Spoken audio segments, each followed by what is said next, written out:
Eu nunca tive o menor interesse de ser um filósofo profissional.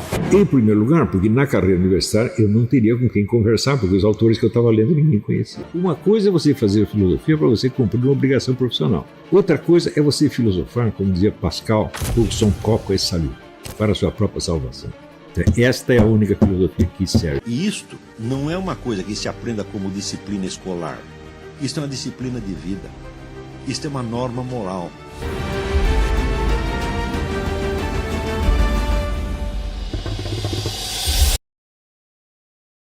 Quanto mais você se aproxima da modernidade, mais difícil é você manter uma linha cronológica estrita, porque você tem várias linhas de desenvolvimento simultâneo, e você não tem simetria nenhuma na coisa. Você tem vários movimentos que começam, depois são interrompidos, reaparecem em outro lugar. E também aparece o fenômeno das filosofias nacionais, quer dizer, começa a se delinear um certo estilo nacional de filosofia que vai, vamos dizer, até mais ou menos do século XVI até o século XX. Ele se delineia de uma maneira cada vez mais clara. Nós não sabemos como é que vai ser isso daqui para diante, quer dizer, essas características nacionais também acabam por se mesclar depois de um certo tempo.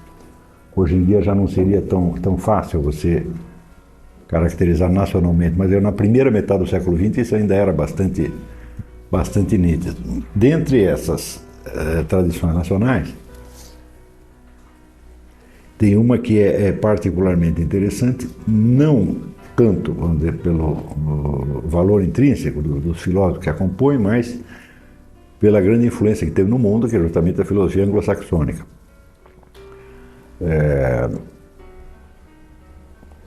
Existe um momento inaugural ali com Thomas Hobbes que cria uma série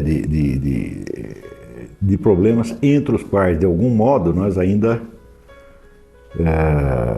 estamos vivendo. Bem, a partir de René Descartes, e sobretudo com o sucesso da nova física, da nova ciência, acaba surgindo uma certa confiança generalizada no método matemático, método dedutivo. Mas,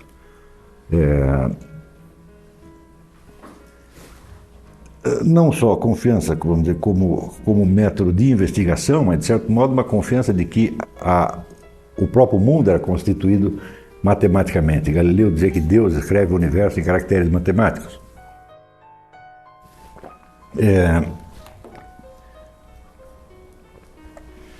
E por outro lado, junto com esse matematismo surge também a ideia do experimentalismo com o próprio Bacon, quer dizer que a experiência que seria o juiz do conhecimento. Mas note bem que o programa de Bacon, da ciência experimental, Bacon se limita a fazer um apelo para que se crie uma nova ciência baseada num método totalmente diferente do método aristotélico, mas, curiosamente, quando ele vai expor o método, se vocês olharem a obra de Bacon, Novum Organum, você vai ver que ele enuncia o programa, mas quando ele começa, vamos dizer, a expor as regras do novo método, elas são em tão grande número e tão confusas que são absolutamente impraticáveis. Isso quer dizer que, quando a gente fala do método de Bacon, a gente está falando do método que Bacon propôs, não daquele que ele formulou. Quer dizer, ele criou um programa, disse, olha, a ciência tem que ser assim, assim, assim, e esta parte teve, este apelo geral teve uma influência muito grande. Mas quando você vai entrar, vamos dizer, na massa mesmo, no assunto do método de Bacon, você vê que aquilo é uma confusão enorme. E pior ainda, esse método não difere tanto do método aristotélico quanto ele imagina. Ele imagina que está fazendo um negócio totalmente novo e de fato não está. Mas essa dupla tendência, por um lado ao matematismo, por outro lado ao experimentalismo, acaba evidentemente convergindo em algum ponto. E esse ponto é justamente Thomas Hobbes. Thomas Hobbes, ele, por um lado, ele subscreve integralmente o programa racionalista, isso é da ciência organizada matematicamente, da ciência lógico-dedutiva, tá certo? na base cartesiana, mas, por outro lado, ele difere de Descartes e da tradição racionalista num ponto muito importante. Toda ciência que seja baseada num método matemático, ela supõe a validade universal dos princípios da aritmética, tá certo? E dos princípios da lógica. Então, reconhece de algum modo que existem princípios inatos que são independentes da experiência, como o próprio princípio de identidade, não contradição, terceiro excluso e os princípios da aritmética elementar. Isso quer dizer que Descartes acreditava piamente que esses princípios são inatos e que o conhecimento deles não depende da experiência, mas que, ao contrário, eles são uma espécie de moldura, tá certo? Dentro da qual nós podemos abranger e compreender toda a experiência, sem os quais a própria experiência não poderia ser ordenada.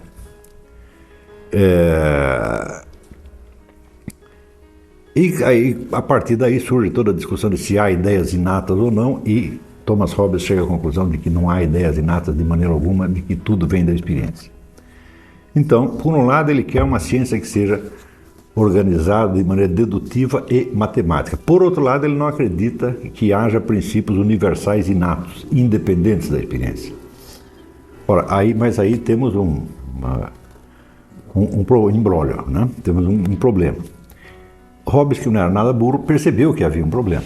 Ele disse, bom, se nós não temos princípios inatos da matemática, então como é que a matemática pode valer ao ponto de ela poder, né, dar uma forma racional à experiência? E ele, tendo percebido esse problema, ele propõe uma solução que não resolve nada, mas que, de certo modo, acabou entrando no subconsciente das gerações seguintes, e eu acredito que ainda é, até hoje, a crença que a maioria das pessoas, no fundo, tem. Ele diz o seguinte, ele diz os princípios da aritmética e da lógica não são princípios universais, válidos e muito menos inatos, eles também dependem da experiência, ou seja, eles são meras suposições que a nossa mente faz, tá certo? Então, não são eles que dão validade ao conhecimento, eles também têm que ser validados, vamos dizer, pela própria experiência, tá isso? Bom, mas aí nós temos dois problemas. O primeiro problema é que a experiência opera sempre por indução, e a indução é sempre um raciocínio meramente probabilístico, ela não vai te levar a uma certeza jamais. Agora, se o próprio padrão lógico-matemático que vai estabelecer a certeza do conhecimento é ele também probabilístico em si mesmo, tá certo? Então, isso também é uma coisa que dizer que não vai haver mais nenhum conhecimento certo, que nós caímos totalmente no reino do probabilismo. Em segundo lugar, há o problema de que Hobbes aceita que existem então dois tipos ou duas camadas de conhecimento. Por um lado, esses conhecimentos incertos, que são os supostos princípios da lógica matemática, que são suposições, no entender dele, e por outro lado, existe o conhecimento certo e bem estabelecido, que é o conhecimento cientificamente demonstrado, exatamente por meio da lógica e da matemática. Só que os princípios da lógica e da matemática, eles não valem somente como axiomas que estão no começo da dedução, como, por exemplo, os axiomas de Euclides, no começo do livro de Euclides, ele dá lá os postulados, né? E daí começa a dedução. Os princípios da lógica e da aritmética não são somente postulados que estão no começo do raciocínio, tá certo? Eles são princípios que estruturam o próprio raciocínio. A própria cadeia silogística, um silogismo só vale porque vale o princípio de identidade. Se você diz se A igual a B e B igual a C, então A igual a C. Bom, isso aí só é válido se A for igual a A, pô. Isso quer dizer que os princípios não estão colocados somente no começo da dedução, eles estão na própria trama da dedução, na própria estrutura interna. E se os princípios não têm validade, se eles são somente suposições, então toda e qualquer prova matemática ou lógica do que quer que seja será sempre suposição. E você continua usando aquilo apenas por uma conveniência prática. Mas,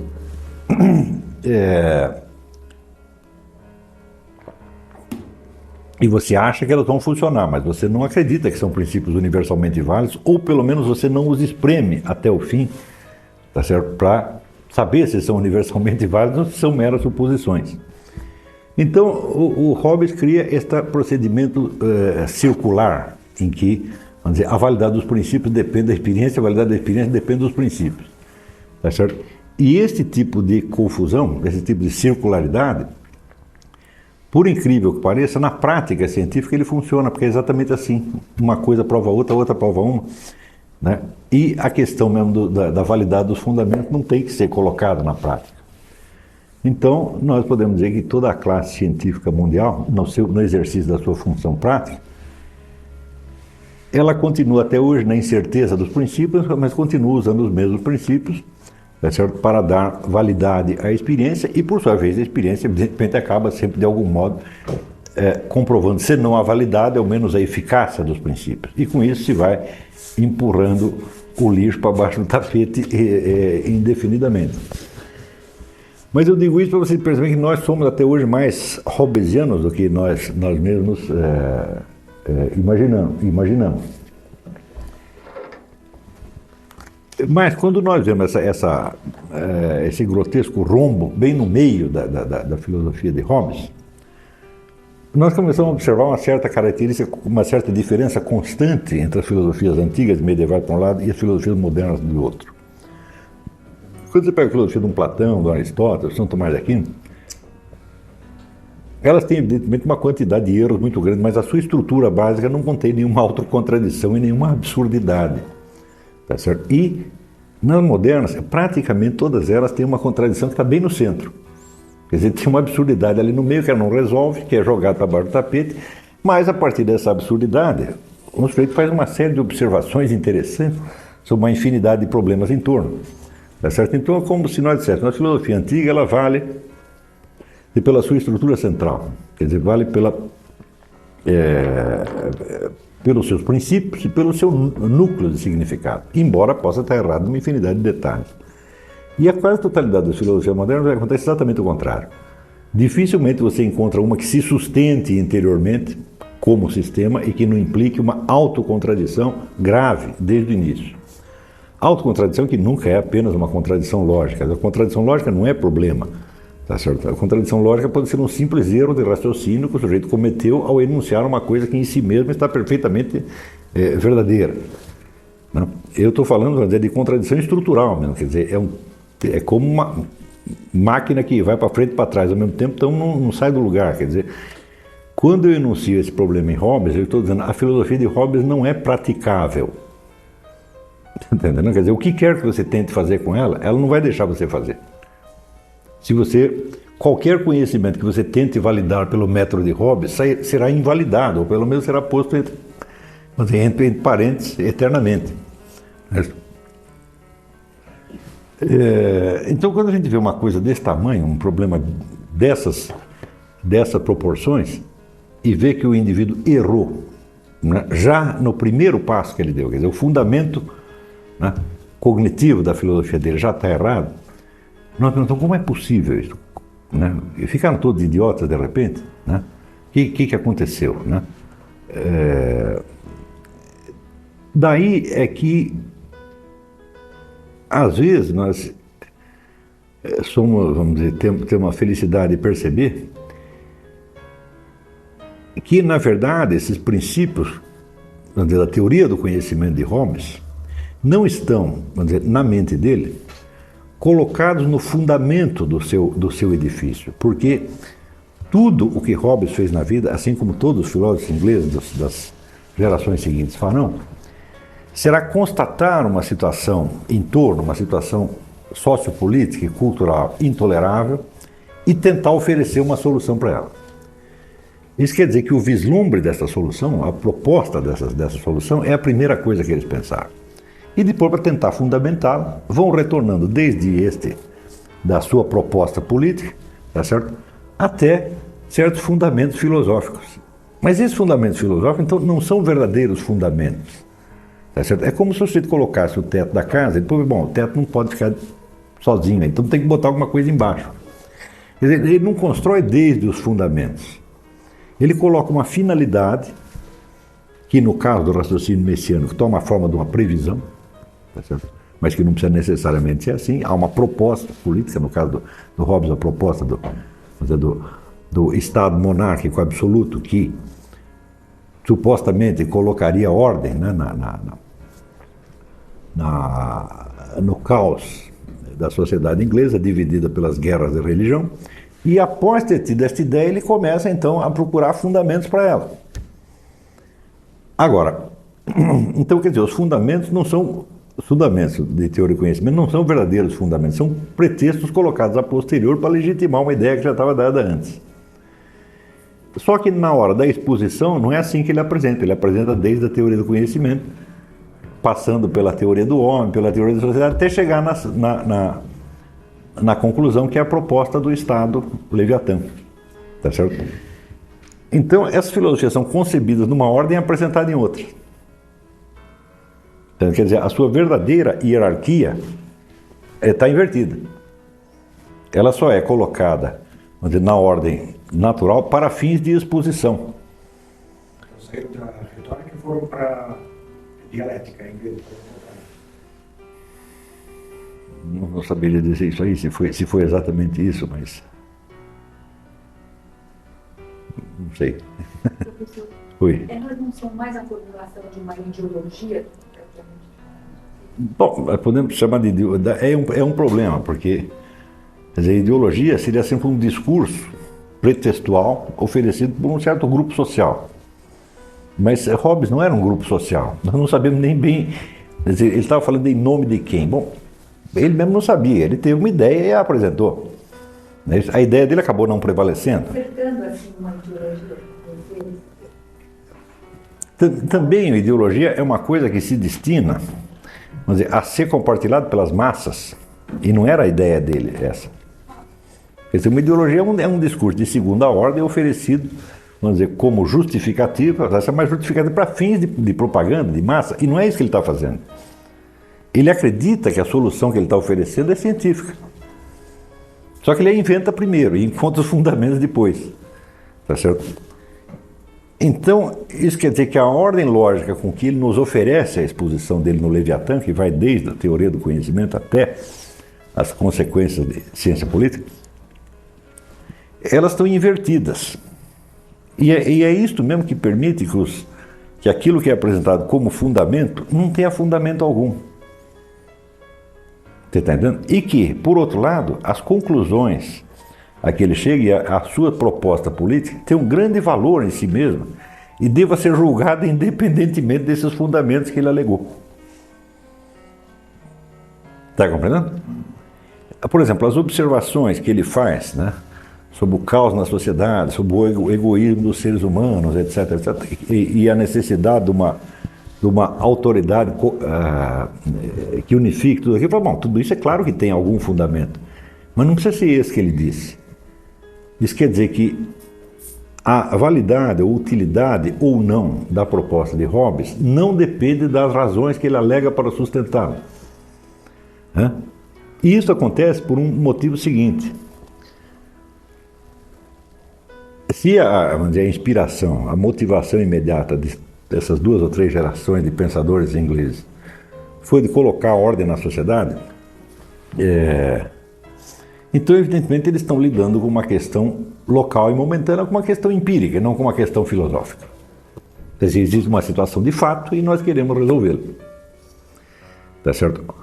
Ora,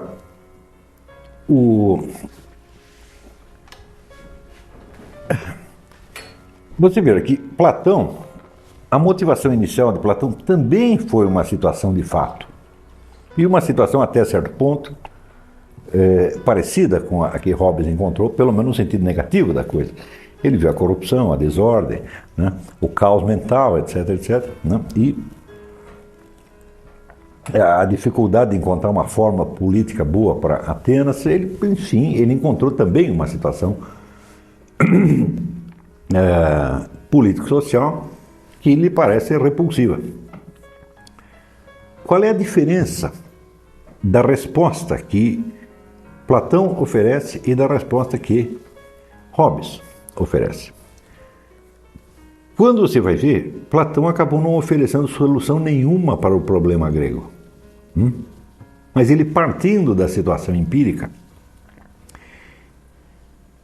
ele vivencia essa situação empírica não apenas no seu aspecto empírico, tá certo? Mas como um indício geral da condição humana. E ele busca respostas que não sirvam somente para aquela situação, mas para a condição humana de modo geral. Está compreendendo? Então, isso quer dizer que ele eleva o nível de abstração em que ele está trabalhando. E quando ele chega, vamos dizer, a formular uma teoria política, ele a formula de tal modo que ela deva ser julgada independentemente da situação empírica que a inspirou em primeiro lugar. Tá certo? Quer dizer, ela está formulada em termos universais, de tal modo que ela possa ser generalizada para outras situações totalmente diferentes. Está compreendendo? É como se, vamos dizer, Platão, partindo de uma situação celeste, tá certo, descobrisse um caminho até o céu. Depois você pode até voltar e tentar resolver a situação terrestre, mas se não voltar não tem importância, porque o principal está feito. Então, Platão, para explicar as coisas como expressar isso no termo de Fögelin, é o homem que constata a desordem da sociedade e busca reencontrar a ordem na sua própria alma. Está compreendendo? Esta ordem que ele encontra na sua própria alma pode servir, vamos dizer, de modelo e de inspiração, vamos dizer, para outras pessoas, mas ela não traz a solução para o problema da sociedade. Não, porque seria tarde demais. Quantos anos entre a situação política que Platão observa na sua juventude e a culminação da sua obra aos 80 anos, passa 60 anos. Quer dizer, uma solução política que levasse 60 anos para ser encontrada já não serviria mais para aquela situação. Tá certo? Então, isso quer dizer que a validade da filosofia de Platão não está vinculada à situação empírica que a produziu. Mas a de Hobbes está. Porque a conclusão final da filosofia é uma proposta para resolver exatamente aquela situação. Está compreendendo? E, evidentemente, o problema da ordem da alma do próprio Hobbes não é colocado em momento algum. Tá certo? Então, a filosofia de Hobbes, como mais tarde a de John Locke, terá por objetivo resolver uma questão prática e, vamos dizer, a linguagem aparentemente filosófica e aparentemente, vamos dizer, abstratíssima e universal em que ela se expressa é um pouco enganosa. Porque aquilo não é, como a de Platão, uma ciência generalizável para outras situações. Não, é uma solução empírica para um determinado problema, tá certo? Digamos que sustentada em alegações de ordem filosófico-científica. Está compreendendo? Mas ele pode ser considerado como uma filosofia? Mas é esta a pergunta que eu coloco. Se a filosofia é a busca da ordem na alma a partir da constatação da desordem ambiente, então ela não pode ser uma proposta de solução para a desordem ambiente. Quer dizer, ela não visa essa finalidade prática de reformar aquela sociedade em particular, se bem que ela possa criar certos parâmetros, certos critérios, né, para, vamos dizer, inspirar ou orientar o melhoramento de qualquer sociedade que seja. Isso justamente porque ela busca uma validade universal. Quer dizer, ela partindo de uma certa desordem, ela encontra princípios de ordem, tá certo? Que pelo menos teoricamente devem servir para outras situações. Quer dizer que o ponto de partida é a desordem social nos dois casos, mas o ponto de chegada o que é? O ponto de chegada de Platão é uma ciência universal, que se não servir para resolver aquela desordem em particular, vai servir para um montão de outras coisas. Está compreendendo? Mas a conclusão final da filosofia de Hobbes é uma proposta prática para aquele momento. Tá certo?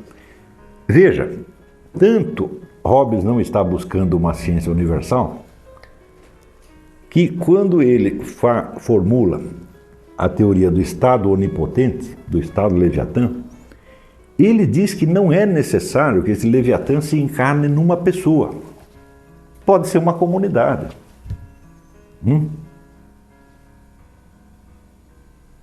Então, com isso, nós voltamos ao problema inicial, porque o problema da comunidade é que os seres humanos são egoístas, eles são movidos, tá certo, por instintos cegos e egoístas.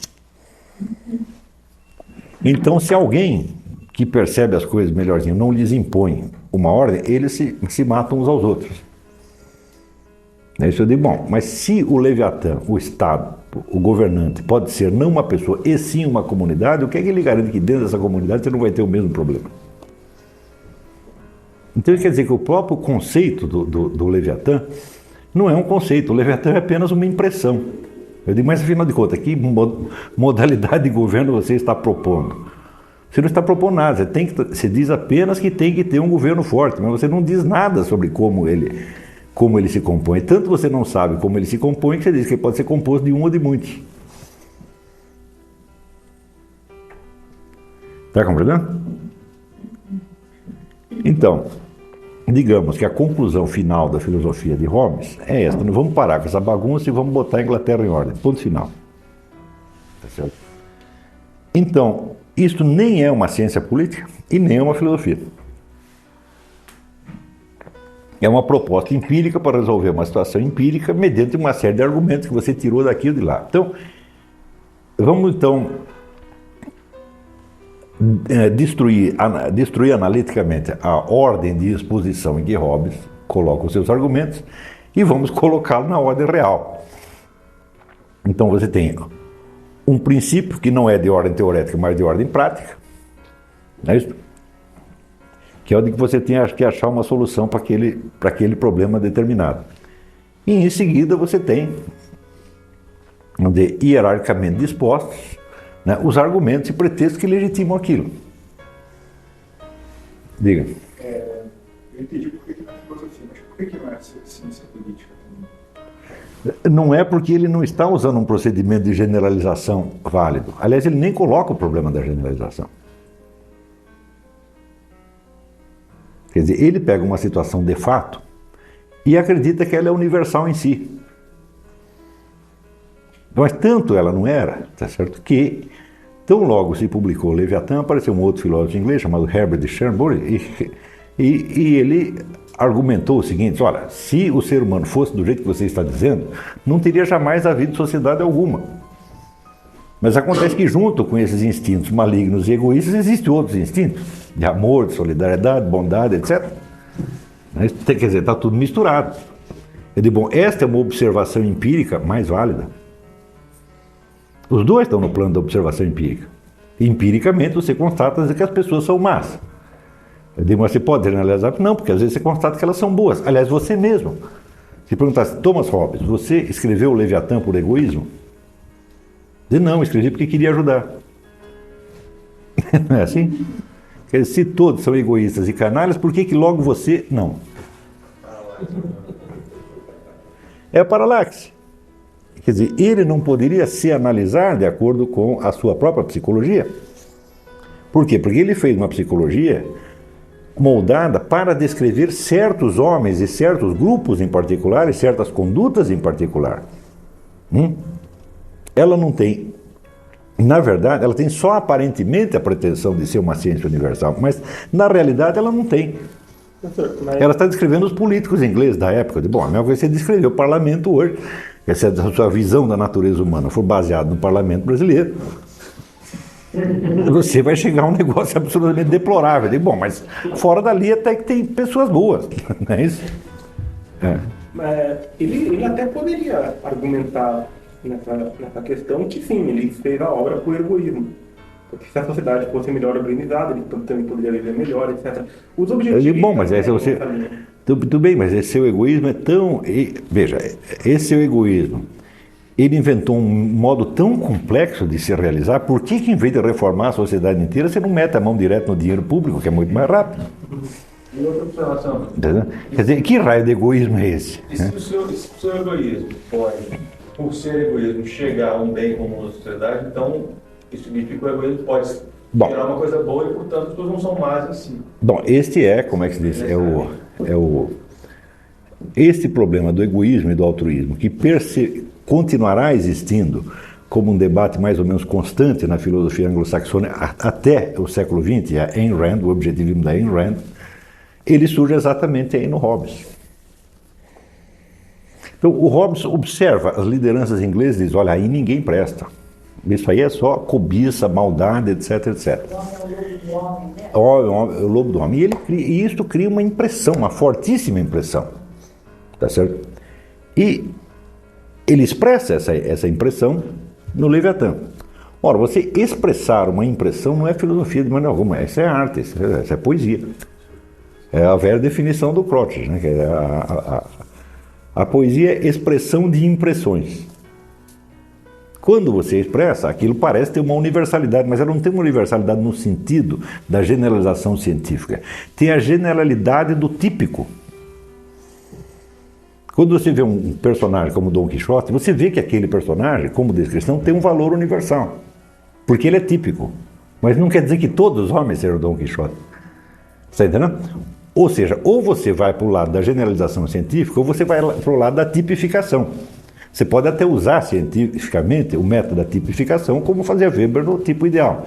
O que você não pode é achar que a tipificação é uma generalização. E é exatamente isso que Hobbes faz. Está entendendo? Que ele está tipificando e acredita que está generalizando. Então quer dizer que a descrição que ele oferece da sociedade é uma expressão de um conjunto de impressões, né, que o ser humano dá quando visto sob certo aspecto e num certo momento. Na hora que você vê aqueles camaradas todos, né, fanatizados, invadindo as casas do outro, tocando fogo, matando criancinha, etc, etc, bom, de fato, visto sob este lado, né, eu digo, bom, mas não foi depois ninguém socorrer as criancinhas, ninguém foi cuidar dos feridos? Foi também. É só você esperar mais um pouco e o outro lado aparecia. Mas naquele momento, o ângulo de observação de Thomas Hobbes não abrangia isso. Então ele faz uma expressão de impressões. Quer dizer, é um método poético. E ele está criando ali, vamos dizer, não uma generalização, mas um tipo ideal weberiano. Quer dizer que o homem-lobo do homem é um tipo ideal. Como tipo ideal, ele não existe verdadeiramente. Ninguém é totalmente assim. Mas ele tem a validade universal do tipo. Quer dizer que esse tipo, esta tipicidade daquele personagem será reencontrada parcialmente numa infinidade de pessoas. Assim como em certos momentos você age como um Dom Quixote, e nós podemos entender a sua conduta pela semelhança que ela tem com esse tipo chamado Dom Quixote, em outros momentos você agirá como o homem-lobo do homem, e nós entenderemos a sua conduta porque nós temos na nossa cabeça a imagem do tipo ideal homem-lobo do homem. Estão compreendendo? Ora, se, vamos dizer, a incomodidade, com o constrangimento criado pela visão que ele tinha da sociedade inglesa, é a impressão básica, tá certo? E se a esta impressão da realidade ele cria depois o modelo ideal do Estado que supostamente resolveria essa questão, então é claro que nós estamos o tempo todo nos movendo na órbita do tipo ideal. Você tem o tipo ideal maligno e tem o tipo ideal que vai consertar os males. Está compreendendo? Então você está inteiramente na esfera poética. Não é isso?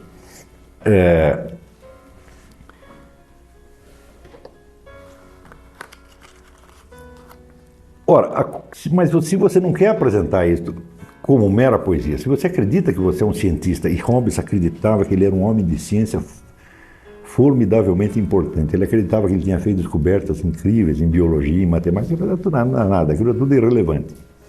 Tá certo? Então, isso quer dizer que ele constrói a sua ciência pelo método inverso. Ele tem uma impressão, ele a expressa e em seguida ele quer dar, vamos dizer, uma vestimenta científica a esta impressão. Então ele tem que criar, a partir desses dois tipos ideais, ele tem que criar uma concepção da sociedade que pareça fundamentá-la. Para isso ele tem que criar uma concepção do homem que pareça fundamentar esta concepção da sociedade. E para isso ele tem que criar uma concepção da natureza, tá certo? Que fundamente a sua teoria do homem. Tá certo? E, enfim, tem que criar uma teoria do conhecimento que fundamente a sua teoria da natureza. Você está entendendo? Então é como se você pegasse uma peça de teatro, o Otelo, tá certo? Ó, todos os seres humanos são assim. Para que eles fossem assim, seria preciso que a sociedade funcionasse como? Daí você cria a descrição da sociedade. Para que a sociedade funcionasse assim, você precisa que a natureza funcionasse como? E para que a natureza funcionasse assim, você precisaria que os princípios do conhecimento fossem quais? Digo, está aí explicada a verdadeira estrutura da filosofia de Hobbes. Mas, paradoxalmente, também, o que salta aos olhos é justamente a falta de imaginação de Hobbes e a obsessão com essa impressão que ele teve. Ele não consegue ter outras ao longo do... Não, ele está absolutamente hipnotizado por aquilo. Quer dizer, o fundo da teoria de Hobbes é um terror. Ele viu aquele sangue todo correr e disse, esse negócio tem que parar. Está compreendendo? Então ele cria tudo isto, tá certo? Em função desta impressão que teve. Isso quer dizer que ele nunca transcendeu esta impressão. Quer dizer, ele segue o caminho inverso de Platão. Platão parte de uma experiência também maligna, mas ele nunca fica preso a ela. Ele sobe infinitamente além dela. Tanto que, no fim, quando você chega na teoria das ideias, na teoria do sumo bem, etc., você já nem lembra mais daquela confusão ateniense do qual ele tinha partido. Agora, a estrutura da filosofia de Hobbes fica assim. Então temos a sociedade caótica que só pode ser posta em ordem pela força do Estado Leviatã. É isso? Embaixo disso você tem, vamos dizer, uma concepção da sociedade que é um caos natural, quer dizer, a natureza é um caos, não é isso? E, vamos dizer, um princípio de organização racional só entra muito tardiamente, de tanto você levar na cabeça, você chega à conclusão de que aquilo está dando prejuízo e você inventa uma outra coisinha, uma ordem melhor. A sociedade é assim por quê? Porque a natureza obriga que ela seja assim. Porque a natureza funciona como? Tudo na natureza é movido por leis mecânicas. Tudo, inclusive o pensamento humano, o que torna Hobbes bastante diferente de Descartes, porque Descartes tinha colocado o problema da dualidade de substância. Existe a substância extensa, que é regida por leis mecânicas. E existe uma outra substância pensante que está fora disso aí. Né? E que é mais ou menos a alma cristã, no sentido de que tem liberdade, etc, etc. Mas, bom, quando Descartes equaciona essas duas dimensões do ser como sendo duas substâncias, ou seja, duas entidades que têm constituições essencialmente diferentes, é claro que ele cria um problema, porque se tem uma substância que consiste em ter extensão, ou seja, ocupar um lugar no espaço, e tem uma outra, chamada alma, que não tem lugar no espaço, né, e que consiste em pensar e querer, não é isso? Que consiste apenas no processo da significação e que é inespacial. Então, como é que uma coisa inespacial pode estar dentro de uma coisa espacial? Como é que uma raiz quadrada de -2, por exemplo, poderia estar dentro ou fora desta sala? Está compreendendo? Quer dizer, até o problema das relações corpo e alma já fica completamente... já aparece, vamos dizer, como um abacaxi insolúvel. Né? Quando Descartes, então, tentando resolver, ele acredita que a sede da alma esteja na glândula pineal, fala, mas como? Que tamanho ela ocupa dentro da glândula pineal? Né? Se não ocupa nenhum tamanho, então o que não tem medida, que não mede nada, não está dentro de nada e nem fora de nada, porra.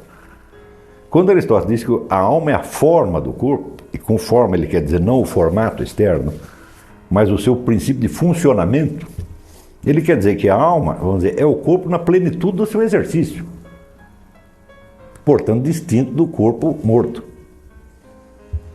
Está compreendendo? Então você distingue alma e corpo como você distingue forma e matéria, mas não são duas substâncias.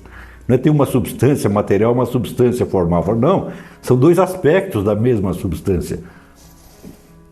Está compreendendo? Mas São Tomás, não se referindo ao homem, se referindo aos anjos, tinha o conceito da substância puramente intelectual, os anjos. Sim, mas essa substância puramente intelectual também tem uma matéria.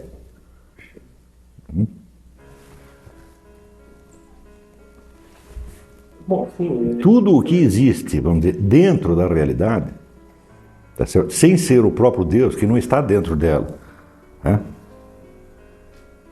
mas que é, por sua vez, a forma dela toda, tem que ter uma forma e uma matéria. Então você tem que admitir uma matéria espiritual.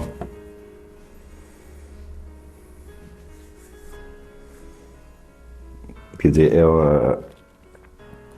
então, São Tomás admitia, quer dizer, você tem a matéria no sentido denso, você tem a matéria sutil, que é matéria de ordem psíquica, na qual estão os entes da natureza, que nós chamamos de elementais, duendes, por exemplo, duendes, elfos, etc. Então, seriam entidades de matéria puramente psíquica, sutil, tá certo? E em cima disso você tem a matéria espiritual. Você vê que essas investigações eram enormemente mais profundas do que o sujeito dizer que tem uma alma imaterial que está dentro de um corpo material, meu Deus do céu.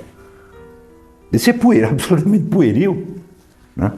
Então, se você pegar assim, bom, a melodia do violino está dentro do violino?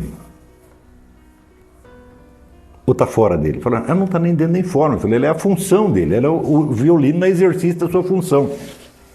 Então, você vê que toda a forma material do violino é organizada para o exercício dessa função, que é a sua forma no sentido aristotélico da coisa. No Aristóteles, forma ele quer dizer fórmula. Quer dizer, como dizer, o segredo da coisa. Está entendendo? Que é a sua finalidade. Está entendendo? Então, digamos, um violino que está parado, que ninguém está tocando e que você nunca ouviu tocar, ele não está existindo de maneira plena, como o violino. Ele passa a existir na hora que ele é tocado. Então aí chega a plenitude da sua existência e você entende para que ele serve. Está compreendendo? Então, ninguém na Idade Média e nem na Antiguidade chegou a pensar uma besteira dessa, que havia duas substâncias, uma chamada alma, outra chamada corpo, que é uma ideia realmente primitiva, a ideia de índio, porra. Mas eu acho que nem índio, pô. Se você chegar nos Alto Xingu, qualquer um sabe que não é assim, pô. Que tem aqui, ó. Deus pegou aqui uma substância material que ocupa um lugar no espaço e botou lá um negócio que não ocupa lugar no espaço nenhum. Eu digo, mas nem Deus pode fazer um treco desse. Entendeu? Então, Descartes tinha criado um abacaxi. Hobbes resolve esse abacaxi. Tá certo? Amputando a parte anímica, dizendo que a parte psíquica também funciona mecanicamente. Não é isso? Só que ele diz isto para justificar o quê? A visão que ele estava oferecendo do homem como lobo do homem. Quer dizer, o homem é lobo do homem porque ele é movido por forças irracionais. Por que ele é movido por forças irracionais?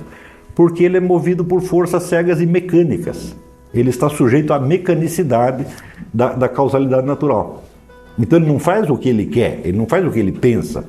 Ele faz o que um instinto cego, movido por forças mecânicas, o obriga a fazer. Está compreendendo? E, ora, é justamente por ele ter esta concepção da natureza, do homem e da natureza, que ele vai ter a teoria do conhecimento, que eu comecei por expor aqui.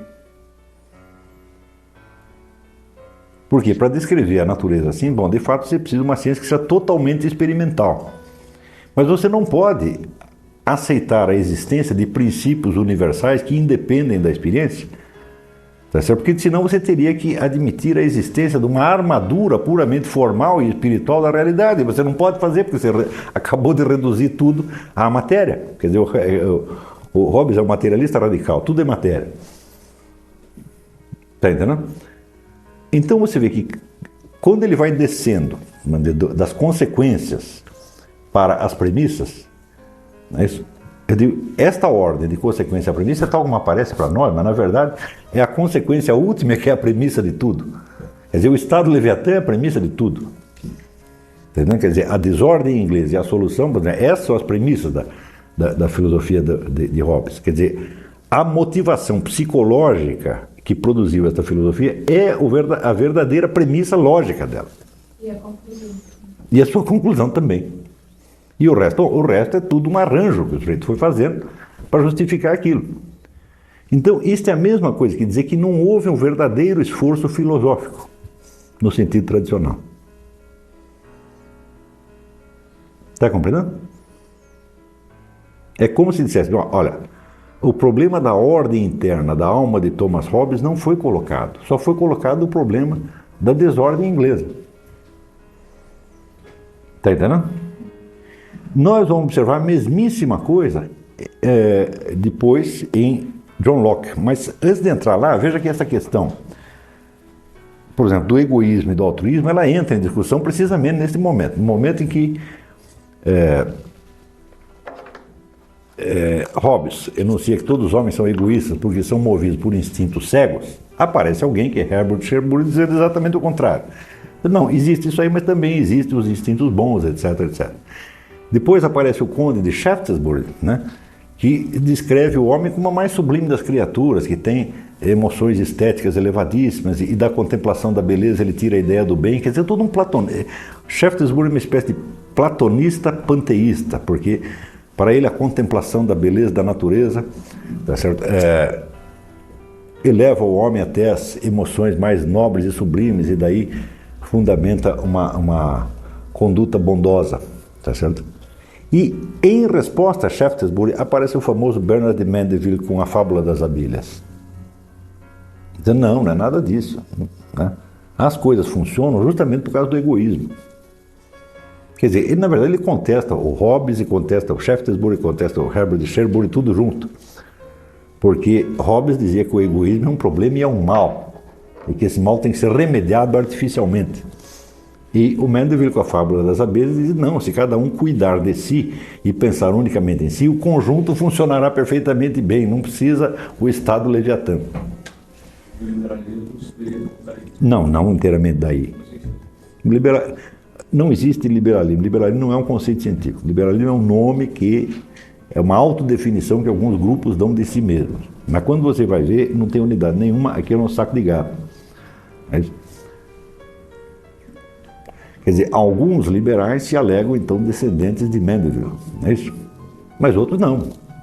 Outros odeiam isso aí, né? Então,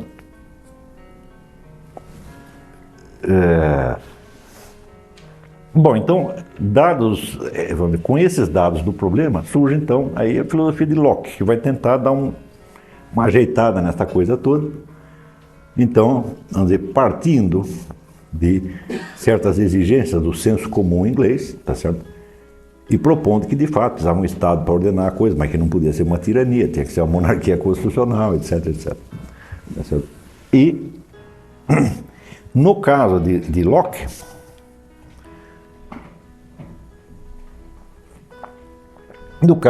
como Locke quer dar soluções simples e de senso comum para o problema político, ele também tem que achar soluções simples e de senso comum, tá certo? Para os demais problemas, cuja solução as pessoas possam lhe cobrar no curso da demonstração da viabilidade da solução proposta.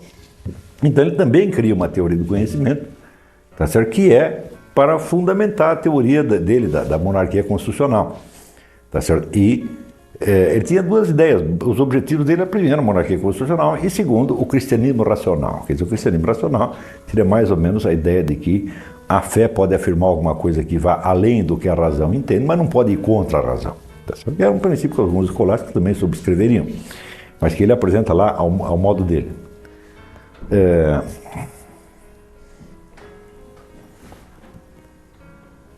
Então, a estrutura da filosofia de Locke é exatamente a mesma. Ele tem no meio, ele tem uma proposta política. E essa proposta política teve uma influência avassaladora. O certo é dizer que a maior parte dos liberais são discípulos de Locke, não de Mandeville, né? O Locke não subscrevia Mandeville, Locke era um cristão, né?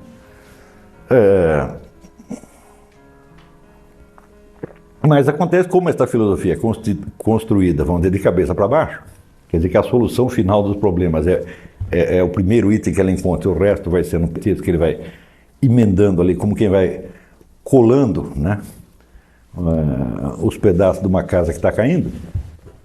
Ele também, quando ele chega no que seria, pela ordem lógica ideal, os fundamentos da filosofia, ou seja, a teoria do conhecimento, a teoria do conhecimento dele vai pela sua absurdidade e total inviabilidade, vai contrastar pateticamente com a viabilidade e equilíbrio da proposta política. Se a proposta política é a melhor parte, e essa que teve influência, entendeu? Então, evidentemente, se ela é tão boa, e é boa porque funciona, a monarquia constitucional inglesa funciona, né? Se ela é boa e funciona, então é evidente que ela não pode estar dependendo de fundamentos gnoseológicos absurdos. Então quer dizer que o fundamento que Locke oferece para a sua proposta não tem nada a ver com a proposta, é apenas um pretexto.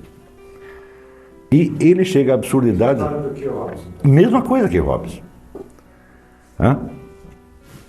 Porque o Leviatã também é praticável. O Leviatã também é praticável, o Leviatã também deu certo de algum modo, tá certo? E todo o Estado moderno, você pega os Estados Unidos, ele é uma mistura do Leviatã com o constitucionalismo de Locke. Não é isso? Por um lado você tem, né, a liberdade, o direito individual, etc. Por outro lado você tem a Receita Federal, tem o FBI, tem tudo isso, né? Então, está aí, a herança política inglesa é esta mistura de democracia e tirania que parece uma grudada na outra e não consegue separar, né?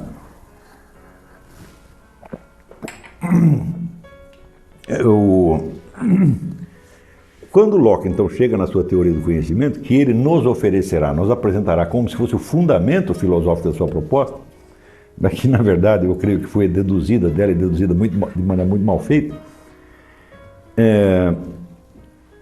ele também subscreverá o empirismo radical, dirá que todo conhecimento vem sempre pela experiência e que nós só conseguimos criar, a partir da experiência, certas ideias gerais porque nós temos a linguagem. A linguagem, então,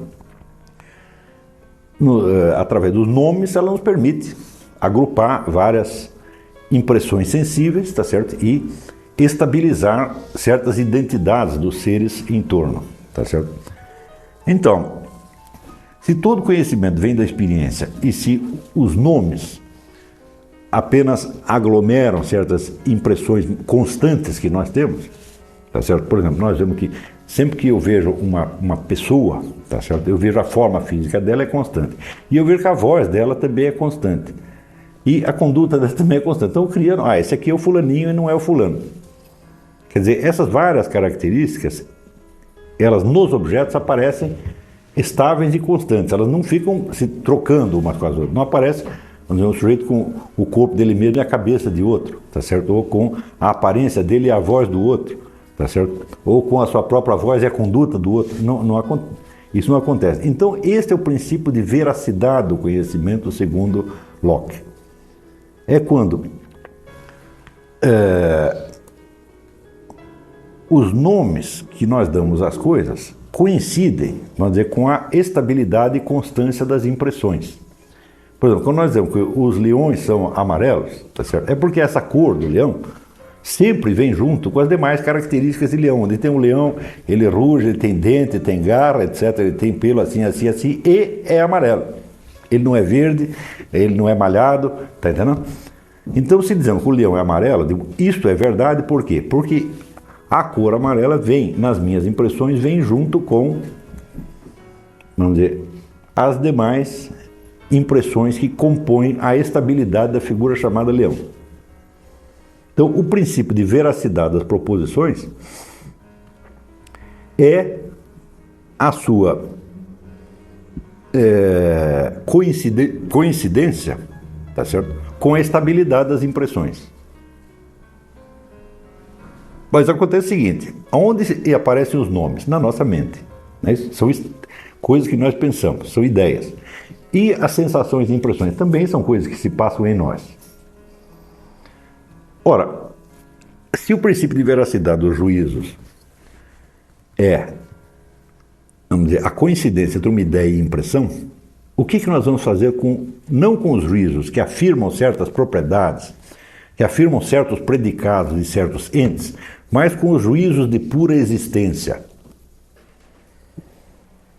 Se eu digo que todos os leões são amarelos, eu posso ter certeza que eu estou certo, porque todas as impressões que eu tenho de leão, vem o leão com todas as suas características e o raio do amarelo também vem sempre. Mas se eu digo assim, existem leões.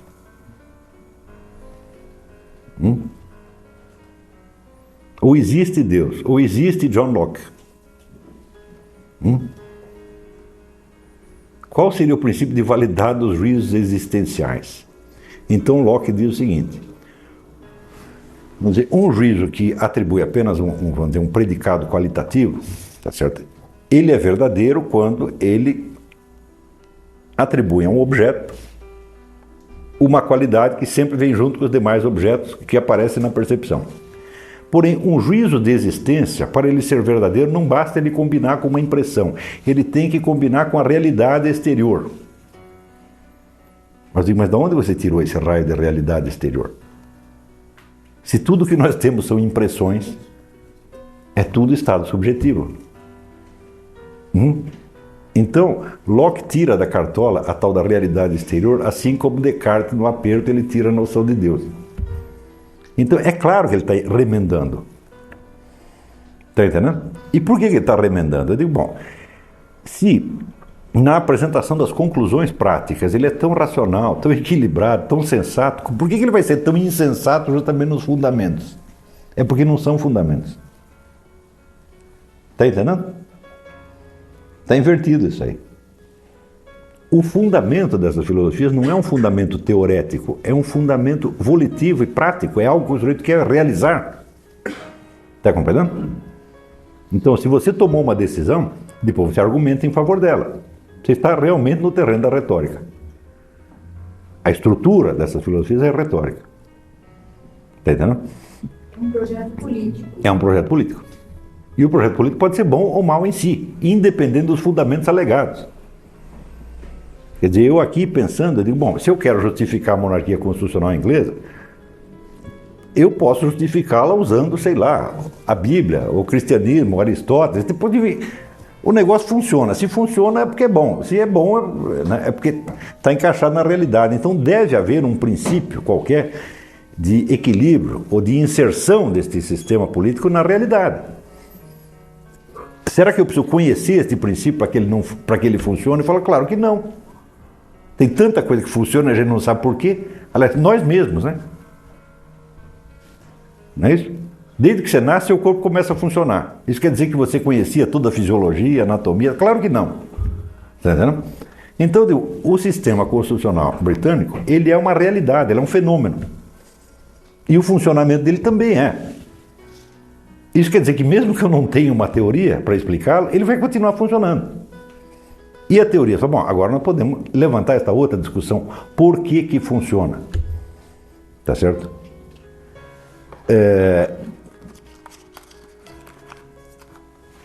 E nós não precisamos necessariamente usar os princípios de Locke. Aliás, nós acabamos de ver que esses princípios gnoseológicos de Locke não podem fundamentar nada porque eles não têm nenhum fundamento em si. Acontece que aí entra em cena, tá certo? Um outro sujeito que, partindo desse problema de John Locke, diz, olha, peraí, você deu um princípio de validade dos juízos de propriedade, tipo o leão amarelo, tá certo? Que funciona. Mas você, para os juízos de existência, você deu uma fundamentação que não funciona. Porque se tudo que nós temos são impressões, são estados subjetivos, tá certo? Como é que eu vou poder provar que isso corresponde a uma realidade? Eu digo que a realidade é apenas o nome de uma outra impressão que eu tenho. Está entendendo? Então,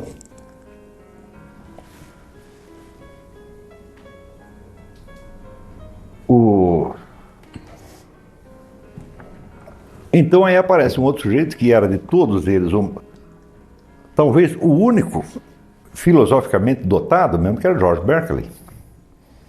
E George Berkeley tenta resolver esse problema teorético. É o primeiro filósofo inglês desta série. Claro que existem outras, vamos dizer, no meio desta linha mais conhecida, que vai assim, Bacon, Hobbes, John Locke, até David Hume. Existe entremeada uma outra tradição inglesa que é de ordem platônica ou transcendentalista. Por exemplo, a filosofia de Hobbes se opôs também à tradição dos platônicos de Cambridge, como Henry More, tá certo? Que vai explicar, então, por exemplo, o espaço, tá certo? Como uma manifestação concreta da infinitude divina, tá certo? Então, o espaço seria a categoria sob a qual Deus vê os entes criados, tá certo? Mas, curiosamente, quando você pensa em filosofia anglo-saxônica, você sempre pensa nesta linhagem, que é constituída talvez pelos menos filosóficos dos filósofos. Mas dentro mesmo desta linhagem, dentro desta problemática específica, aparece então George Berkeley, que é um filósofo no sentido estrito e que não está tentando resolver nenhum problema prático, mas que percebe que desde Bacon até Locke vem se acumulando um problema teorético que requer solução. E ele propõe uma solução. Ele diz: nós não podemos fundamentar os juízos de existência, porque para isso nós teríamos que apelar a uma realidade exterior. Mas nós sabemos que tudo o que nós temos são impressões e ideias. Ele chama tudo de ideias. Tudo que nós temos, tudo que nós conhecemos são ideias. Inclusive, quando você fala realidade exterior, também é uma ideia que você tem. Então, nós não podemos sair do mundo da ideia. Tudo que nós temos são ideias. Tá certo? Então, o que significa? Significa que nós não sabemos se existe a realidade exterior. Tudo que nós sabemos são as ideias que nós temos, ou seja, o ser ou o existir consiste em ser percebido. Nós só sabemos aquilo que nós percebemos. Aquilo que não percebemos não podemos falar absolutamente nada. Tá certo? Então, por que nós temos que supor que para além do mundo das percepções e das ideias, exista um outro mundo chamado mundo exterior? Isso não tem que existir absolutamente. É possível que a realidade seja constituída exclusivamente de percepções e de ideias. Esse é o primeiro passo. Segundo passo, ele diz: opa, mas espera aí. Mas eu percebo que eu tenho ideias que eu crio e outras que eu não crio. Tem ideias sobre as quais eu tenho um poder e outras sobre as quais eu não tenho um poder. Tá certo? Por exemplo, as coisas que eu estou pensando, as minhas sensações corporais, elas todas podem mudar. Mas, por exemplo, se eu penso que esse muro saiu do lugar, nem por isso ele sai do lugar, ele continua aí mesmo. Isso quer dizer que ele não é uma, continua sendo uma ideia, algo que eu percebo. Mas ele não é uma ideia no mesmo sentido que são as ideias e sensações que simplesmente passam pela minha cabeça e que eu posso mudar a hora que eu quiser, sobre as quais eu tenho um poder. Né? Elas são ideias constantes e que não dependem de que nenhum ser humano as pense. Mas se, por outro lado, não se pode supor que existe um mundo exterior fora do pensamento, então é porque existe um outro eu que está pensando tudo isto e está fundamentando a realidade e está criando a realidade e está criando a minha ao mesmo tempo. Então, o mundo de Berkeley é o mundo dos pensamentos de Deus, dentro do qual nós estamos. Tudo é pensamento, tudo é espírito, inclusive nós. Eu digo, bom, pode ser assim e pode não ser assim, tá certo? Mas é um problema teorético, colocado, vamos dizer, de maneira teorética e, vamos dizer, com uma solução teorética que não tem nenhuma incoerência. Ele vai para o lado oposto de Hobbes e daí funciona. Como é? Ele vai para o lado oposto de Hobbes. Exatamente. Aí funciona. Não tem incoerência básica, você não vê uma absurdidade dentro de Berkeley. Tá certo? Você pode dizer, não, isso não basta. Você não pode parar aí. Você teria que aprofundar muito essa distinção, porque você teria aí uma diferença de modalidade de existência das coisas. Quer dizer, as ideias não existem como existem os objetos do mundo exterior. Tá certo? E também o pensamento de Deus também não é pensamento no sentido em que é pensamento o meu pensamento. Tá certo? Então isso quer dizer que isso que ele coloca, de que tudo que existe é pensamento, mas aí existem os pensamentos subjetivos, que são os nossos, e existem os objetivos, que são os de Deus. Né? Eu digo, bom, com isso ele não deu nenhuma solução, ele enunciou um problema. Vamos dizer que a investigação filosófica começaria, digamos, a partir deste momento. E você vai... Não há uma teoria do conhecimento efetivamente. Você tem aí, um enunciado, vamos dizer, da estrutura do universo. É isso? Quer dizer, o universo é uma entidade espiritual da qual nós fazemos parte. Eu digo, claro que é assim. Tá certo? E não há nisso incoerência nenhuma. Só que com isso aí, vamos dizer, você não resolveu o problema, porque tão logo você disse isso, o número de perguntas e de dúvidas que aparece é monstruoso. Quer dizer, o ponto final da sua filosofia é o ponto inicial para qualquer investigação filosófica nos séculos seguintes. É isso? Então, qual é a acepção da palavra pensamento quando referida ao ser humano e quando referida a Deus? É claro que você está usando a palavra pensamento como um conceito rigoroso só num desses casos, no outro você está usando como metáfora. Não é isso? Então, há uma grave imprecisão aí. Não é isso? Segundo, qual é a diferença de estatuto existencial, né, daquela criatura que, sendo constituída de pensamento, do pensamento divino, também pensa por si, e da outra criatura que, sendo constituída de pensamento, não pensa por si? Por exemplo, esta cadeira. George Berkeley diria, esta cadeira existe porque Deus já está pensando nesse mesmo momento. Digo, bom, Deus pode estar pensando, mas ela não está pensando nada. Não é isso?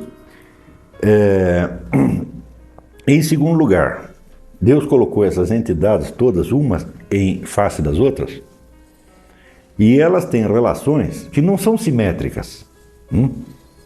Eu penso a cadeira, eu tenho uma ideia da cadeira, mas a cadeira não tem ideia de mim.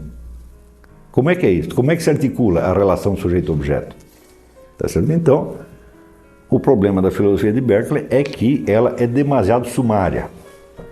O que se explica, em grande parte, porque o interesse filosófico de Berkeley foi mais ou menos ocasional. Ele também estava interessado em outras coisas, né? Em pedagogia, em obras sociais, em construir hospitais. Ele era um homem bondoso, tá entendendo? E entre outras coisas... Ele era bispo, né?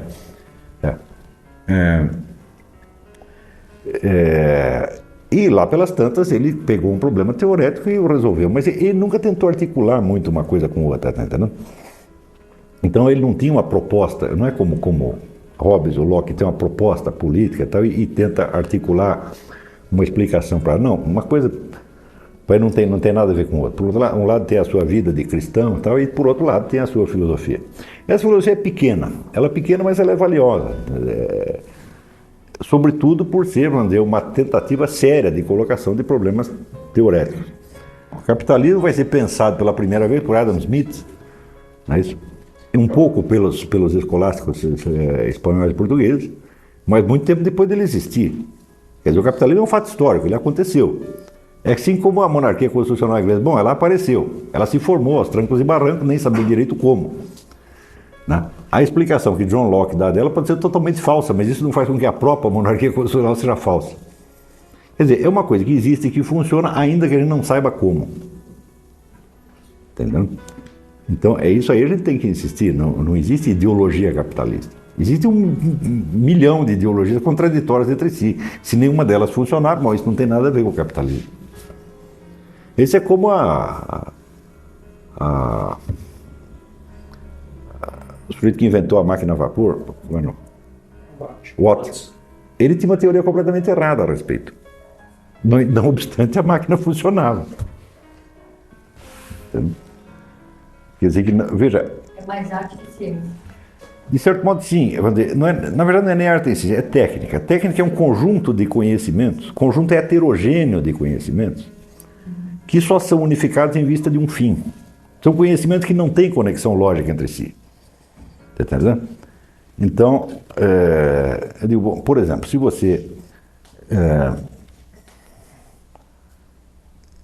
quer aprender a montar a cavalo, você vai precisar ter algum conhecimento das leis do equilíbrio, do movimento, né? Isso, algum conhecimento, pelo menos rudimentar disso aí. Mas você vai precisar conhecer algo também de psicologia animal. Né? Pergunto eu, as leis do movimento e a psicologia animal têm algum fundamento lógico comum? Falo, nenhum. É totalmente heterogêneo. Né? Agora você imagina, por exemplo, para você fabricar um automóvel, você imagina a pluralidade de processos e de materiais que é usado no automóvel. Então, bom, aqui temos os princípios do motor à explosão, tá certo? E ali temos o princípio do tratamento químico da borracha. Como é que podemos reduzir isso a uma unidade lógica? Não há unidade lógica. A unidade é dada pelo objeto chamado automóvel. Então você pega conhecimento daqui, dali, absolutamente inconexos, e você cria uma ordem racional voltada para um fim. Não é uma ordem racional baseada em princípios, mas justamente ao contrário, em fins. Está compreendendo? Então, uma técnica é isto. Agora, note bem que o Hobbes está fazendo não é uma técnica, é uma retórica. É uma proposta acompanhada, né, de círculos concêntricos que vão ampliando a sua justificação até chegar a pretensos fundamentos gnoseológicos, que na verdade não funcionam. Está entendendo? Mas aí é que nós percebemos a ordem invertida. Fala, olha, a proposta em si mesma, ela é racional e pode até funcionar, mas os fundamentos que você alega não funcionam. Então é lógico que não são eles que fundamentam a sua proposta. Há uma total desconexão. E no caso do Locke, mais ainda, digo, como é que uma proposta tão, vamos dizer, sensata pode se basear, vamos dizer, numa teoria do conhecimento tão insensata? É que não se baseia nela. Isso é apenas um pretexto que você alegou. Você está entendendo? Então, vamos dizer, é como qualquer pretexto que você alegue para fazer uma coisa que deve ser feita. Você está entendendo? Você pega um negócio, sei lá, eu quero invadir o Iraque. Pô, invadir o Iraque por quê? Porque ele dava dinheiro para o Al-Qaeda, porque tinha um monte de terrorista escondido lá dentro, porque tinha armas de destruição em massa, papapá. Tá certo? Eu digo, bom, daí você descobre, não tinha armas de destruição em massa. Eu digo, bom, isso não torna a ação menos necessária, porque o homem já tinha matado 300 mil pessoas, pô, tem que parar esse sujeito de qualquer maneira. Se ele não tem arma de destruição em massa, dane-se, porque a destruição em massa já começou. A minha conta é que cada dia de discussão e protelação custou a morte de mais 30 iraquianos, vai matando 30 por dia. Então tem que parar o cara. E dizer, não, mas ele não representa perigo nenhum para as nações em torno. Não, ele representa perigo para eles mesmos, pô. Então, você fez a ação certa. E você pode alegar um pretexto errado. Até com boa fé. Pensei que tinha arma de destruição em massa, não tem. Está entendendo? Então, isso quer dizer que a ação não está vinculada ao pretexto que a justifica. Por quê? Porque ela tem outros motivos e outros pretextos, que podem ser até mais legítimos. Está compreendendo? Mas veja, não furo do ponto. Quer dizer, o ponto é só assim, você tem vamos dizer, uma ação que você vai fazer, e essa ação pode ter 1000 motivos. Tá certo? Você pode nem saber qual é a justificativa. Na verdade, a maior parte das coisas boas ou más que nós fazemos, nós não sabemos a justificativa perfeita. Não é isso? Quer dizer, saber fazer a coisa, saber fazer é uma coisa, saber justificar é outra completamente diferente. Né? E não há vínculo entre uma coisa e outra. Mas o que se vê é que os filósofos ingleses que tiveram maior repercussão são justamente aqueles que estavam oferecendo uma proposta política. E a sua influência mundial é por causa dessa proposta política. E não por causa da validade intrínseca, do valor filosófico intrínseco da sua filosofia, o qual, tanto no caso de Hobbes como no caso de Locke, é muito pequeno.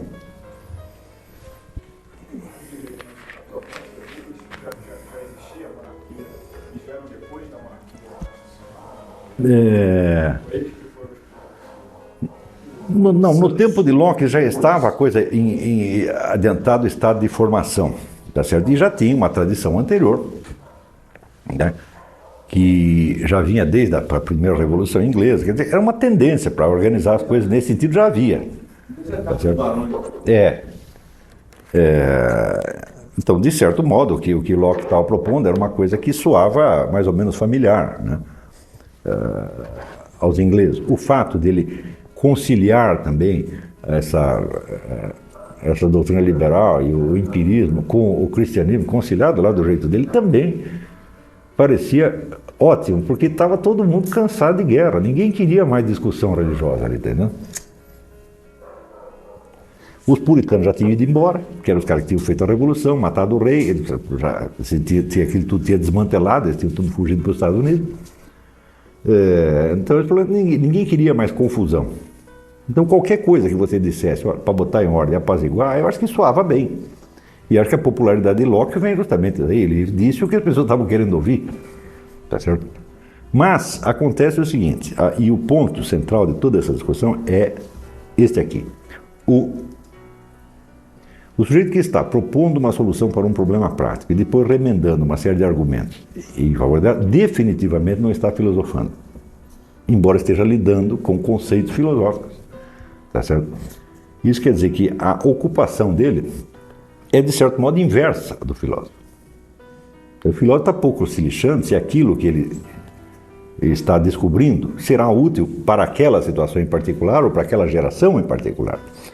Ele está tentando, vamos dizer, encontrar princípios universais pelos quais ele possa ordenar a sua alma e a alma de quem mais queira se ordenar por aí, e não necessariamente a sociedade presente. Tá certo? Quando a gente definiu a filosofia como a busca do conhecimento, busca da unidade do conhecimento na unidade da consciência e vice-versa, isso quer dizer que você parte de uma situação caótica que sugere milhões de problemas, tá certo? E tenta unificar todo o conhecimento disponível, tá certo? Em vista de você se tornar capaz de entender isto, tá certo? Portanto, você vai se elevando e se aperfeiçoando e se unificando como consciência à medida que você vai se esforçando para levar em conta simultaneamente a multiplicidade dos dados. E não falar, quando fala de uma coisa, esquece da outra, quando fala da outra, esquece da uma.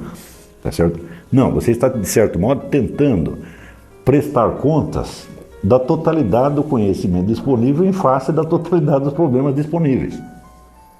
Tá certo? Portanto, você assume, vamos dizer, a responsabilidade de saber e a responsabilidade de falar seriamente.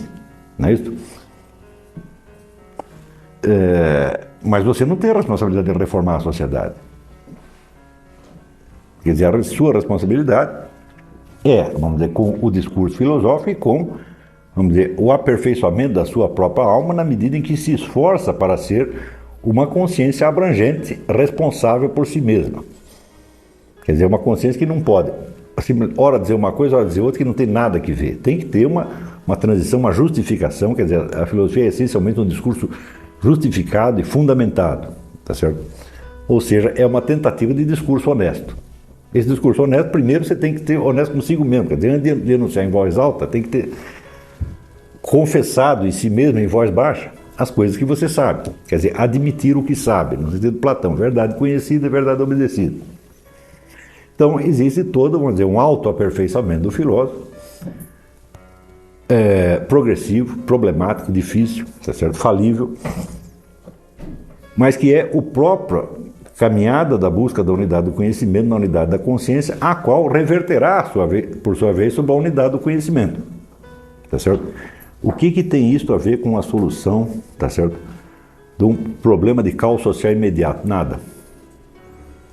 Se a estrutura da investigação feita por Hobbes ou Locke é o contrário da investigação feita por Platão ou Aristóteles, ou Sócrates,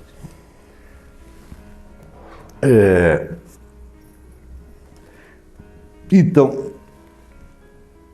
a que título eles entram na história da filosofia? Não pode ser como filósofos neste sentido.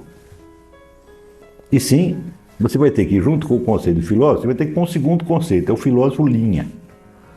E o filósofo duas linhas, tá entendendo? É isso? Quer dizer, é filósofo num outro sentido. Tá certo? Ora, mas se é filósofo nesse sentido, e não é no primeiro, tá certo? Quem te diz que esta história é continuação daquela história? Que a história da filosofia, na segunda acepção do termo, é continuação daquela.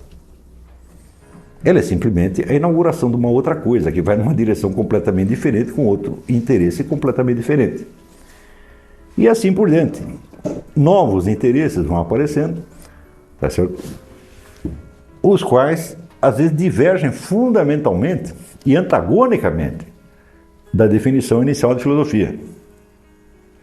É isso? Ora, como seria possível você juntar tudo isto, juntar tudo o que todo mundo falou com todos os objetivos mais desencontrados possíveis e escrever um treco chamado História da Filosofia? Eu digo, é absolutamente impossível. Você está entendendo?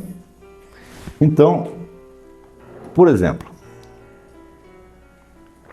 você vai escrever uma história da música. Daí você chega, numa hora você descobre que no mundo oriental, no mundo islâmico, chegou uma hora que a música foi proibida.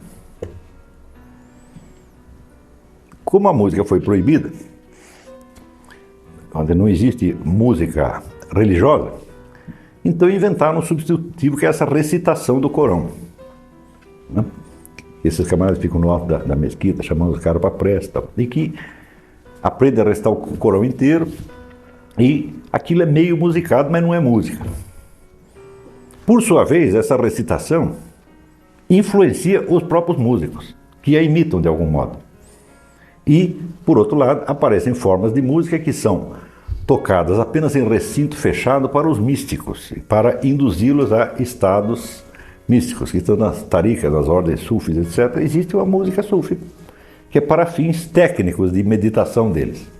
Eu digo, muito bem, tudo isso faz parte da história da música, mas a proibição da música é música? E as consequências sociais dela são música? E as consequências sociais que ela tem na própria música são música? Não! Você está entendendo? Então isso quer dizer que essas variantes da filosofia, no sentido, por exemplo, de Hobbes ou Locke, têm que entrar na história da filosofia, mas não como filosofias. Elas têm algo a ver, mas não são filosofia própria no sentido próprio. Por quê? Porque a gente vê que a filosofia, no sentido tradicional, nunca parou de existir. Ela tem uma linha de evolução nítida. E tem esses outros elementos de fora, tá certo? Que entram, vamos dizer, de maneira heterogênea, às vezes antagônica, tá certo? E chega o sujeito que propõe, então, como Nietzsche, que tem que parar com esse negócio, porque tudo isso aí é uma loucura e tem que parar já. Não é isso? Então, eu acho que Nietzsche entra na história da filosofia como uma proibição da música entra na história da música. Ele manda parar com aquele negócio. Karl Marx, quando diz, não adianta interpretar o mundo, mas tem que transformá-lo. Eu digo, não, mas o que a gente está querendo é justamente interpretá-lo. Se você quer transformá-lo, bom, então não venha dizer que você está fazendo a mesma coisa que eu. Está entendendo? Se a filosofia, no sentido tradicional, tivesse cessado de existir, então a única maneira de continuar a história da filosofia depois daquele ponto seria botar essas outras coisas heterogêneas, mas ela nunca parou de existir. Até hoje existe. Tá certo? A par desses outros elementos, existe uma linha de investigação que ainda é a mesma. Tá certo? Então, é necessário que a história da filosofia consiga distinguir esses dois elementos para você ter uma clareza de qual é seu objeto. E interpretar a história da filosofia, vamos dizer, como uma continuidade, ou como um caos, baseado num conjunto de elementos que em si mesmo é caótico, é uma inviabilidade total. Só que acontece que até o século XIX, nós não tínhamos sequer materialmente à disposição a narrativa dessas várias ideias. Isso aparece pela primeira vez no século XIX.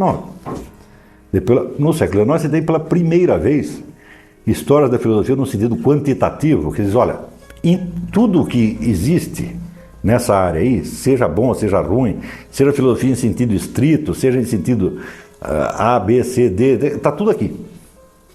E sem você ter isso de material, bom, sem você ter o conjunto do material, como é que você pode fazer as distinções internas dele? É isso? Então, esta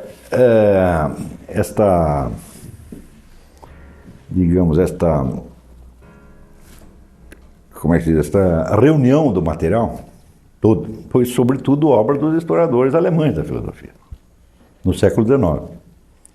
É isso?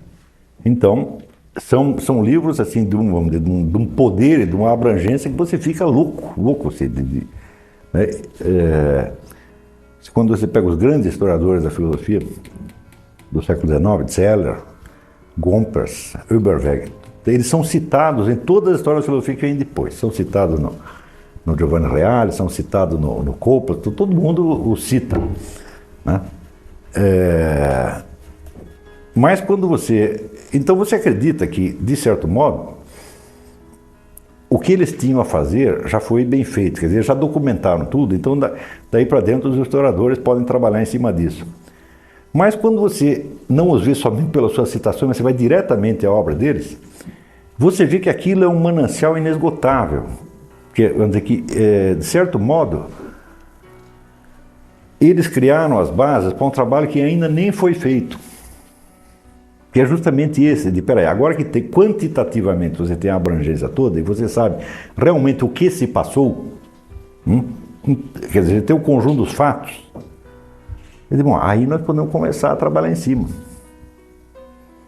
Entenderam? Mas acontece que os historiadores da filosofia no século XX, todos eles trabalharam dentro da ideia de que a sua filosofia tinha que conter tudo aquilo, e conter de maneira mais ou menos uniforme, chamando tudo aquilo de filosofia.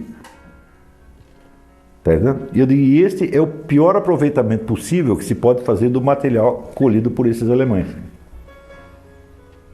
Então, porque se eles têm, vamos dizer, o problema quantitativo eles já resolveram, então agora você tem que começar a pensar no qualitativo, pô. Você tem que começar a delimitar melhor o seu objeto a partir desta miscelânea que eles fizeram. Você está entendendo? Quer dizer, como é que você poderia colocar na história da filosofia, ao mesmo tempo você coloca lá Platão e Bernard de Mendeville, né? Em que sentido eles estão fazendo a mesma coisa? É claro que não estão fazendo a mesma coisa, tá certo? Então eles não podem entrar na história da mesma coisa sob o mesmo aspecto. Então é necessário entender que junto da filosofia existe uma metafilosofia, a parafilosofia, uma pseudofilosofia, uma antifilosofia, existe uma variedade de fenômenos estranhos em volta, que propriamente não tem história, porque é heterogêneo demais. Eles estão inseridos dentro da história da cultura e dentro da história das ideias. Tá certo? Ou seja, o que tem se chamado a história da filosofia até hoje se parece mais com uma história das ideias do que com uma história da filosofia. Porque a história das ideias, bom, qualquer ideia que foi enunciada e que teve alguma influência pública, ou imediatamente ou depois, entra dentro da história das ideias. Não é isso? E a sua maior ou menor qualidade, e a sua maior ou menor aproximação do que seria a essência da filosofia, pouco interessa. Tá certo? Então, embora essa disciplina de história das ideias já tenha mais de 100 anos, né, e esteja bastante desenvolvida, até hoje, a existência dela não trouxe ainda os benefícios que deveria trazer para a história da filosofia, que é um esclarecimento melhor de qual é a natureza do seu campo. E é justamente isso que eu estou dizendo que a gente deve fazer e que, da maneira mais rudimentar, tá certo? E caótica possível, eu estou fazendo. Tá certo? Quer dizer, ainda não esta narrativa da filosofia que eu estou apresentando para você ainda está longe de poder se apresentar sistematicamente. Olha, as coisas são assim e está aqui a linha central e está aqui as distinções. Não, isso ainda é cedo para fazer isso, mas já dá para ir apresentando parcialmente algumas conclusões, alguns resultados, que é exatamente o que eu estou fazendo nesse curso. É lógico que se fosse para apresentar isso de maneira metódica, nós jamais podemos fazer isso com uma aula por mês, é absolutamente impossível. Mas você teria que ter 3 ou 4 aulas por semana no mínimo, e teria que examinar os documentos, vocês teriam que examinar os documentos um por um, etc, etc. Mas, nisso aí, esses grandes historiadores da filosofia novecentistas, e também historiadores da ciência, que aparecem na época, também mais no começo do século XX,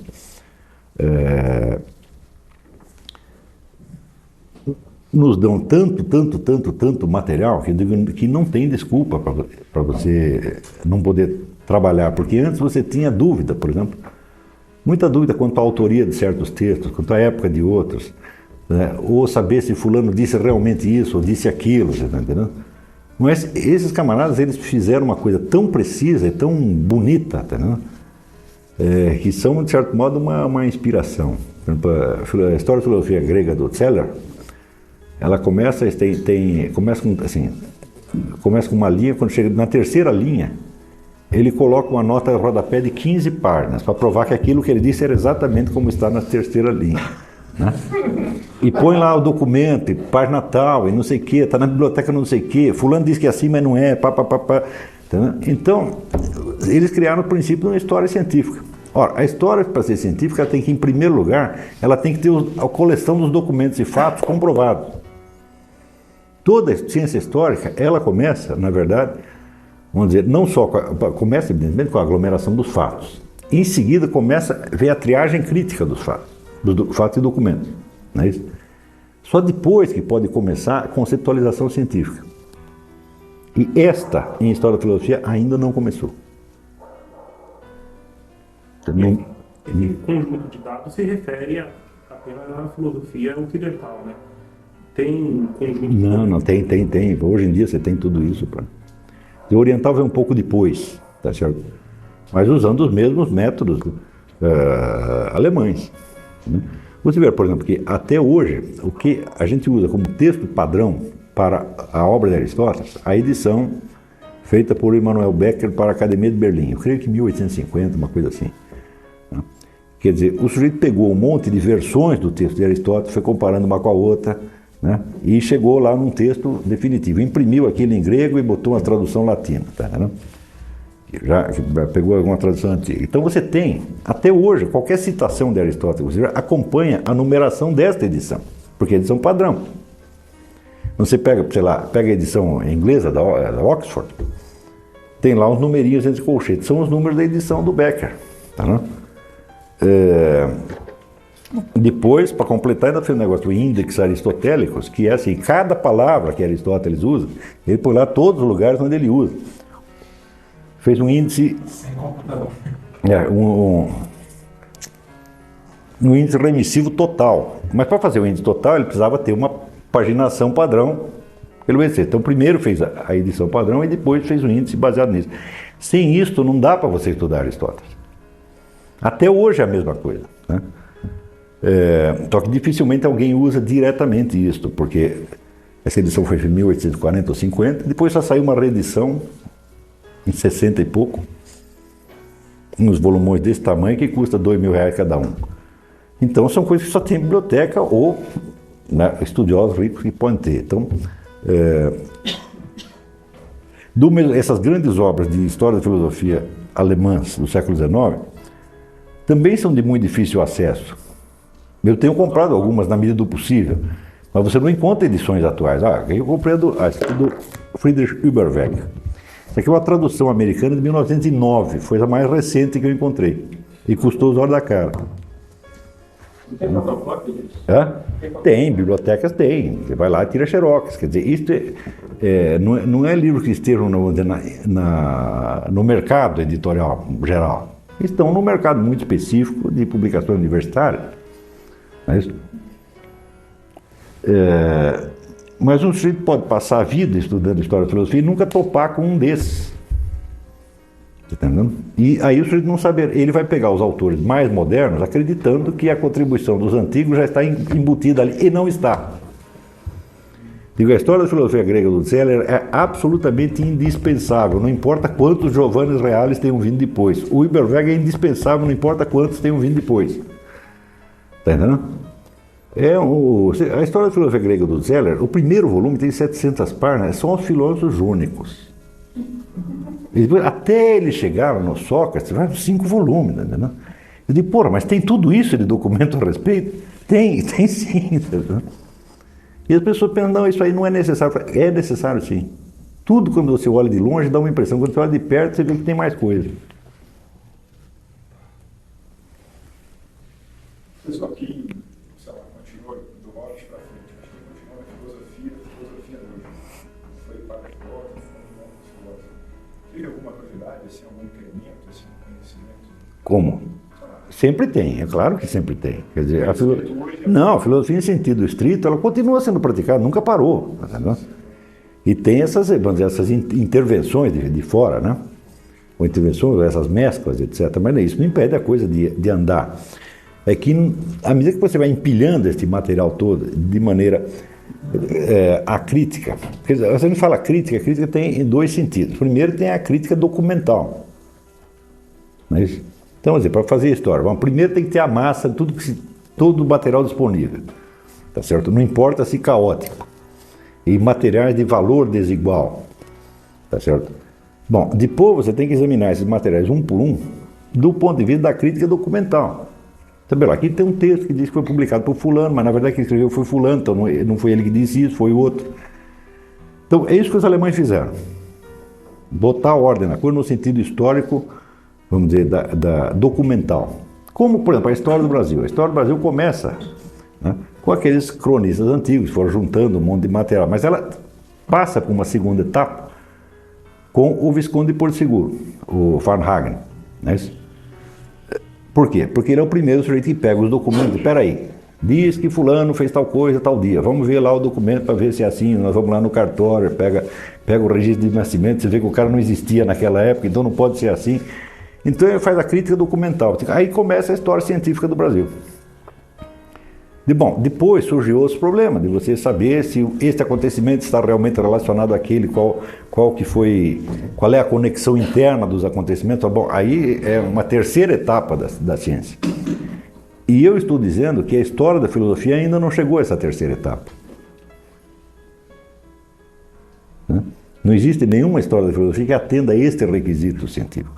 O que mais científico que tem é o que os alemães fizeram no século XIX, que é, vamos dizer, a crítica documental, quer dizer, limpar o terreno, para excluir os erros, os textos falsos, etc., e tentar um princípio de articulação. Mas eu hoje estou achando que ninguém foi além deles. Quer dizer, a história da filosofia é um gênero que chega a uma perfeição no século XIX e depois, não sei porquê, cai. Talvez porque é curioso que à medida que aumenta os meios materiais à disposição do pesquisador, parece que a inteligência dele diminui. Então, quando você vê um Zeller, eu digo, mas como é que esse sujeito sozinho, sem computador, só de você pensar isso, como é que ele conseguiu juntar esta massa de documentos e não se perder no meio dessa coisa? Entendeu? Daí você acaba vendo que a capacidade de leitura desses camaradas é um tanto anormal. Entendeu? Pelo padrão do universitário de hoje. Né? Então, veja, quando você pega o Walter Scott não era um historiador profissional. Por isso que ele escrevia a biografia de Napoleão, de que chegava carroças e carroças e carroças e carroças de documentos. E quando você vai ver, está tudo lá de algum modo. Claro que eu meti um montão de erro. Eu digo, bom, mas com essa massa de documentos é impossível não cometer erros. Mas tem outros caras que, mesmo dentro da massa de documentos, você pega a história da Revolução Francesa do Taine, que é Origens da França Contemporânea. São 1.500 páginas, cada página tem 10 documentos citados. Quer dizer, são no mínimo 15 mil documentos que esse sujeito leu. E não perde o fio da meada. Você não encontra hoje um pesquisador capaz de fazer isso. Está entendendo? Quer dizer, primeiro você abrevia o caminho, porque já tem um monte de documento que ele não precisa ler, porque tem outro que já leu para ele. Então ele já não se baseia no documento, mas no que o fulano diz do documento. Claro que tem que ser assim, essa é a colaboração, mas parece que algo se perde no meio disso. Talvez você vai lembrar outra coisa, professor.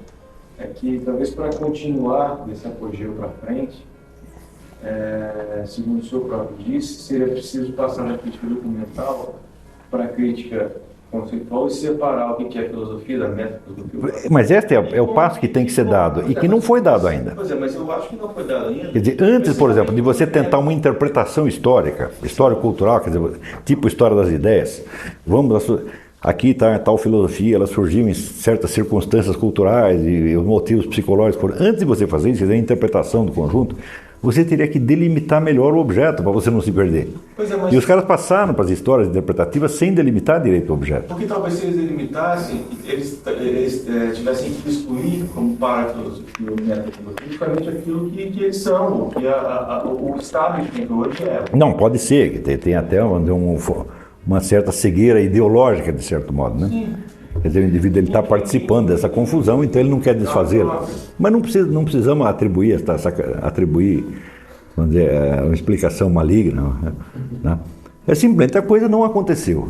Entendeu? Então,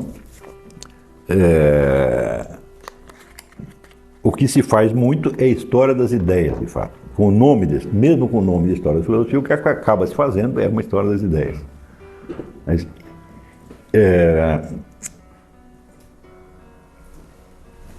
e quando entra esse aspecto qualitativo, às vezes entra um aspecto em que o sujeito concorda com a filosofia, não concorda com ele gosta de um, não gosta de outro, tá certo? Então ele terá nisto um princípio de seleção, um princípio weberiano dos valores, quer dizer, você escolhe uma tábua de valores e você unifica o objeto em função dessa tábua de valores. Tá certo? Só que só existe uma maneira legítima de fazer isto, que é a tábua de valores que é inerente não à sua escolha, mas à estrutura do próprio objeto. Quer dizer que se não existe um valor chamado unidade do conhecimento, unidade da consciência, não existe filosofia. Não é eu que quero isso, é a filosofia que é isto. Ela já era isso milênios antes de eu nascer.